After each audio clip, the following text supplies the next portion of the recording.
ద్రాక్షారామం ఈ పేరు గురించి మనందరికీ తెలుసు. అలాగే ఉభయ తెలుగు రాష్ట్రాల్లో ఈ క్షేత్రం గురించి తెలియని వారెవరు ఉండకపోవచ్చు.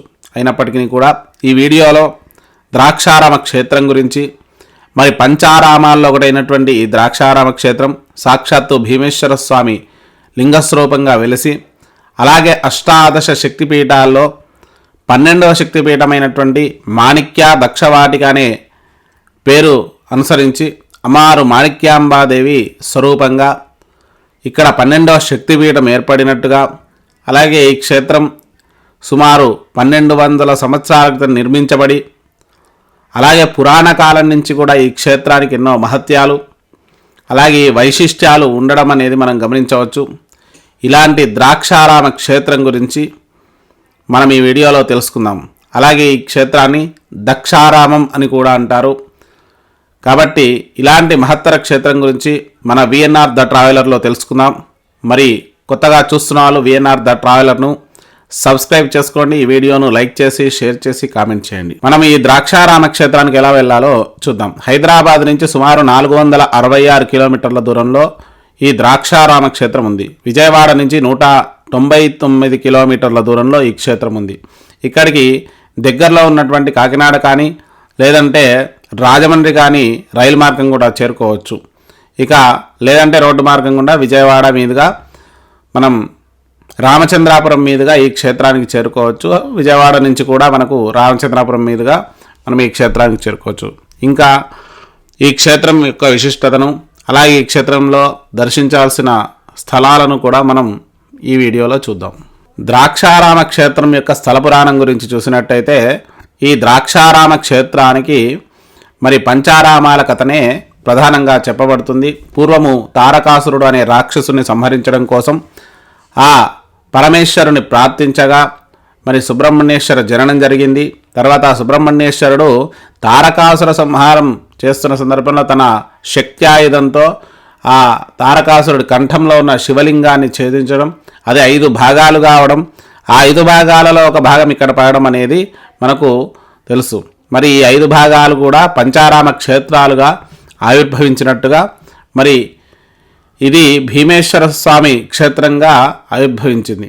మరి ఈ క్షేత్రం గురించి ఇంకా అనేక విషయాలు మనం తెలుసుకుందాం. ఈ ద్రాక్షారామ క్షేత్రం యొక్క శివలింగాన్ని వ్యాస ప్రతిష్ఠితంగా చెప్తారు. అలాగే ఈ స్థల పురాణంలో ఇంకా కొన్ని కథలు మనకు అందుబాటులో ఉన్నాయి. పూర్వము దక్ష ప్రజాపతి గురించి మనందరికీ తెలుసు. పురాణాల్లో దక్ష ప్రజాపతి యొక్క పాత్ర మహోన్నతమైంది.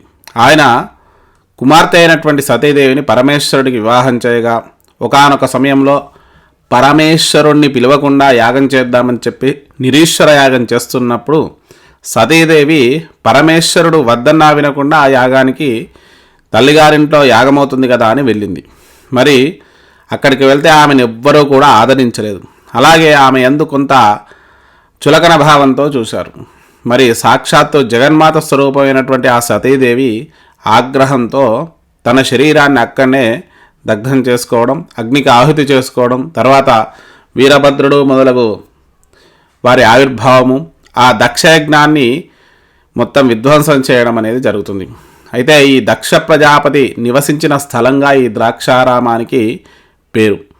అలాగే ఇక్కడ ద్రాక్షారామం ప్రారంభ స్థలంగా కూడా మనం అష్టాదశ శక్తిపీఠాలకు చెప్పుకోవచ్చు. ఎందుకంటే సాక్షాత్తు మాణిక్యాంబాదేవి ఇక్కడ ఆవిర్భావం జరిగింది కాబట్టి, ఈ మాణిక్య దక్షవాటిక అనే క్షేత్ర నామం ఉంది కాబట్టి, మరి దక్ష ప్రజాపతి యాగం తర్వాత అమ్మవారి మొదటి భాగం ఇక్కడే పడినట్టుగా మనకు స్థల పురాణం చెప్తుంది. ఇక దాంతోపాటు వ్యాసుడు ఒకానొక సమయంలో కాశీక్షేత్రంలో భిక్షాటనకు బయలుదేరగా ఆ రోజు ఆయనకు భిక్ష లభించలేదు. మరి అలాంటి మహోన్నతమైనటువంటి కాశీక్షేత్రంలోనే లభించలేదు కాబట్టి కాశీని సేవించడానికి పూనుకున్నాడు. అప్పుడు అన్నపూర్ణాదేవి భిక్ష ఇచ్చింది. కానీ పరమేశ్వరుడు వ్యాసుడిపై కోపంతో నీవు కాశీక్షేత్రంలోకి అడుగుపెట్టకూడదని చెప్పేసి ఆయన్ని కాశీక్షేత్రం నుంచి పంపించేశాడు. తర్వాత అమ్మవారును పరమేశ్వరుని ప్రార్థించగా వ్యాసుడు నీవు దక్షిణ కాశీగా పిలువబడేటువంటి ద్రాక్షారామ క్షేత్రంలో ఉండి తపస్సు చేస్తే మరి ఈశ్వరుడైనటువంటి విశ్వేశ్వర సేవ చేసినటువంటి ఫలితం కలుగుతుంది కాబట్టి నీవు అక్కడ వెళ్ళి ఆ దక్షారామంలో పరమేశ్వరుని సేవించవనగా అప్పుడు ఇక్కడ ద్రాక్షారామంగా ఏర్పడి మరి వ్యాసుడు ఈ దేవాలయాన్ని ప్రతిష్ఠించినట్టుగా మనకు స్థల పురాణం చెప్తుంది. కాబట్టి ఒక కథ కాదు, ద్రాక్షారామం అంటే చాలా కథల సమాహారంగా చెప్పుకోవచ్చు. అంతటి మహోన్నతమైనటువంటి క్షేత్రం ఈ ద్రాక్షారామం. పురాణ కాలం నుంచి కూడా ఈ ద్రాక్షారామ క్షేత్రానికి ఎంతో వైశిష్ట్యం ఉంది. మరి ఈ క్షేత్రంలో ఇంకా మనం చూడవలసిన ప్రదేశాలు, ఈ స్థల పురాణం అంతా కూడా మనం తెలుసుకున్నాం కదా. అలా ఇక్కడ క్షేత్రం గురించి కూడా చూద్దాం.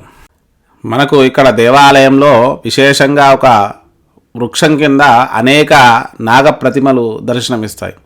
ఎందుకంటే ప్రస్తుత కాలంలో అనేక రకాల నాగదోషాలు అనేటివి మనుష్యులను వెంబడిస్తూ అనేక సమస్యలకు కారణమవుతున్నాయి. కాబట్టి ఇక్కడ నాగప్రతిష్ఠ చేస్తే సర్వదోష నివారణ కలుగుతుంది అనేది మనకు ఇక్కడ స్థల పురాణంలో ఉంది. కాబట్టి ఈ క్షేత్రంలో మనం చూడవచ్చు దేవీ దేవతల స్వరూపాలు, అనేక యుగళ నాగేంద్ర స్వామి ప్రతిమలు ప్రతిష్ఠించడం అనేది మనం గమనించవచ్చు. చూసారు కదా ద్రాక్షారామ క్షేత్రం. మరి పంచారామాల్లో ఈ క్షేత్రం చాలా విశిష్టమైంది. తప్పకుండా దర్శించండి. ఈ క్షేత్రాన్ని దర్శిస్తే భోగము మోక్షము రెండూ కలుగుతాయని మన పురాణాలు చెప్తున్నాయి. మరి ఇలాంటి వీడియోల కోసం మన విఎన్ఆర్ ద ట్రావెలర్ ఛానల్ని సబ్స్క్రైబ్ చేసుకోండి. ఈ వీడియోను లైక్ చేసి షేర్ చేసి కామెంట్ చేయండి.